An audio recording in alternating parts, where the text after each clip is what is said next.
Hello, everyone, and welcome back to the new session of Biology, Standard 11th, Chapter 16 Skeleton and Movement. In the last video lecture, we studied about introduction of the topic, location and structure of skeletal muscles, types of striated muscles, working of skeletal muscles, and some important antagonistic muscles. Now let's start with today's lecture. Uh, Before starting the main topic, I want to say that we are aware that both flexion and extension takes place by contraction of skeletal muscles. In the last lecture, we studied about this. Do you know how these muscles contract and bring about movement and locomotion? So, we will study the details in this part. Now, here, striated muscles are specifically designed to bring about vigorous contractions. The contractile unit of muscles is called sarcomere, and we studied the detailed structure of sarcomere in our last topic, that was animal tissue. These sarcomeres contains contractile proteins. They are actin and myosin. So let's start the topic. We'll start today with structure of myosin and actin filaments. First, we'll study the details of myosin filaments. Each myosin filament is a polymerized protein. That means what? Many monomeric proteins, which are called as meromyosins, they constitute one thick filament that is polymerized. Okay. Now, myosin molecules consist of two heavy chains coiled around each other, forming a double helix. Now, this heavy chains, they are called as heavy meromyosin or HMM. One end of each of these chains is projected outwardly. It is known as cross bridge. Now, this end is folded into a globular protein mass called head, or you can also call it as myosin head.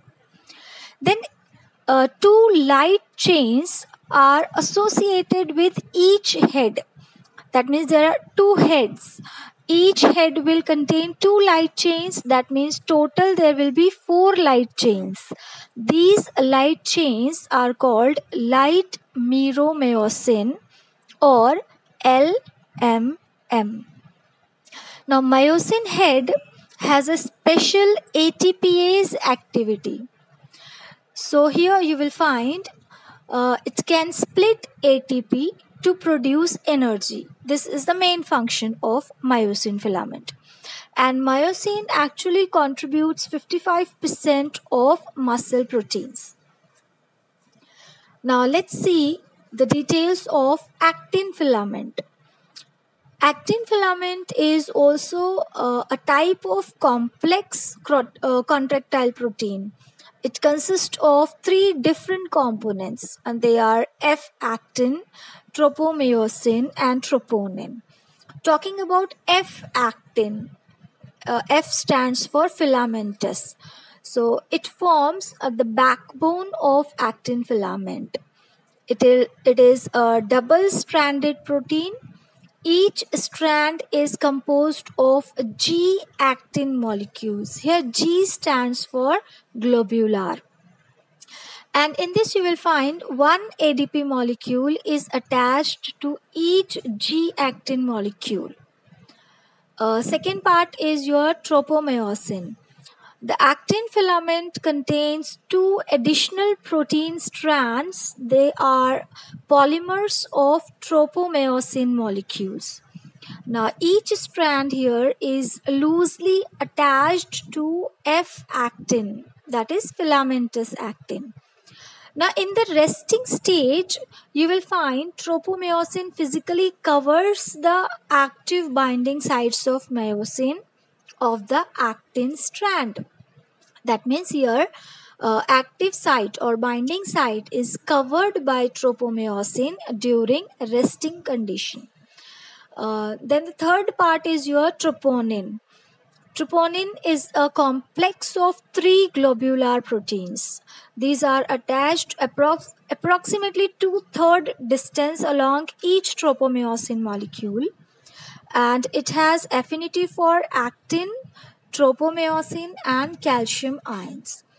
Here, troponin is believed to attach the tropomyosin to the actin.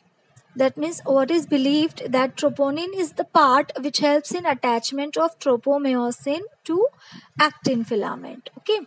So here the strong affinity of troponin for calcium ion actually helps to initiate the contraction process. Now let's see the details of mechanism of muscle contraction, how the contraction of muscle takes place. Actually, it is a theory called sliding filament theory, which was put forth by H.E. Huxley and A.F. Huxley.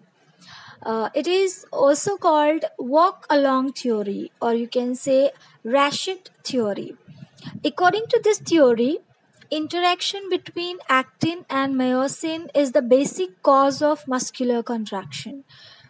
That means what happens here?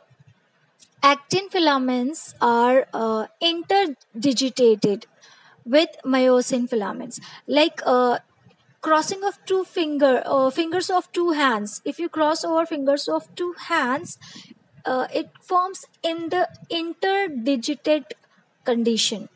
That means both the fingers are mixed with each other. Here, the head of myosin is joined to the actin backbone by a cross bridge forming a hinge joint. Now, from this joint, the head cannot tilt in forward and backward direction.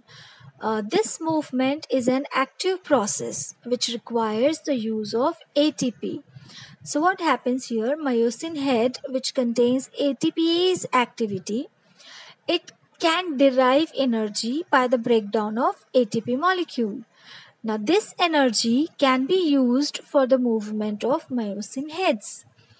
So during contraction process, myosin heads gets attached to the active site of actin filaments and pull them inwardly, so that actin filaments slide over myosin filaments.